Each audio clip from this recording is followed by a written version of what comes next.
104 সূরা আল হুমাজাহ আয়াত 1 ওয়াইলুল লিকুল্লি হুমাজাতিল লুমাজাহ অনুবাদ দুর্ভোগ প্রত্যেকের যে পিছনে ও সামনে লোকের নিন্দা করে তাফসীর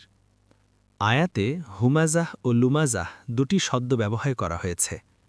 অধিকাংশ তাফসীরকারের মতে হামজ এর অর্থ গীবত অর্থাৎ পশ্চাতে পরনিন্দা করা এবং লামজ এর অর্থ সামনাসামনি দোষারোপ করা ও মন্দ বলা এ দুটি কাজই জঘন্য গুনাহ দেখুন আদওয়া উল বায়ান তাফসীরকারগণ এ শব্দ দুটির আরও অর্থ বর্ণনা করেছেন তাদের বর্ণিত তাফসীর অনুসারে উভয় শব্দ মিলে এখানে যে অর্থ দাঁড়ায় তা হচ্ছে সে কাউকে লাঞ্ছিত ও তুচ্ছ তাচ্ছিল্য করে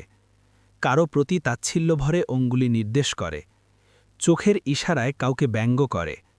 কারো বংশের নিন্দা করে কারো ব্যক্তিসত্তার বিরূপ সমালোচনা করে কারো মুখের উপর তার বিরুদ্ধে মন্তব্য করে কারো পেছনে তার দোষ বলে বেড়ায় কোথাও এর কথা ওর কানে লাগিয়ে বন্ধুদেরকে পরস্পরের বিরুদ্ধে লেলিয়ে দেয় কোথাও ভাইদের পারস্পরিক ঐক্যে ফাটল ধরায় কোথাও লোকদের নাম বিকৃত করে খারাপ নামে অভিহিত করে কোথাও কথার খোঁচায় কাউকে আহত করে এবং কাউকে দোষারোপ করে এসব তার অভ্যাসে পরিণত হয়েছে অথচ এসবই মারাত্মক গুনাহ পশ্চাতে পরনিন্দার শাস্তির কথা কুরআন ও হাদিসে বর্ণিত হয়েছে এর কারণ এরূপ হতে পারে যে এ গুনাহে মশগুল হওয়ার পথে সামনে কোনো বাধা থাকে না যে এতে মশগুল হয় সে কেবল এগিয়েই চলে ফলে গুনাহ বৃহৎ থেকে বৃহত্তর ও অধিকতর হতে থাকে সম্মুখের নিন্দা এরূপ নয় এতে প্রতিপক্ষও বাধা দিতে প্রস্তুত থাকে ফলে গুনাহ দীর্ঘ হয় না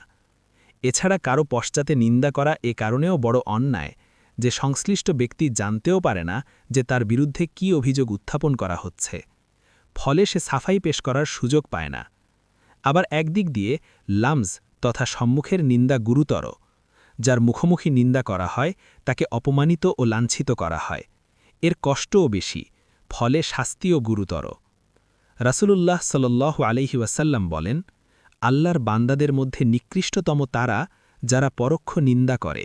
বন্ধুদের মধ্যে বিচ্ছেদ সৃষ্টি করে এবং নিরপরাধ লোকদের দোষ খুঁজে ফেরে মুসনাদে আহমদ 4 খণ্ড 227 পৃষ্ঠা দেখুন কুরতুবী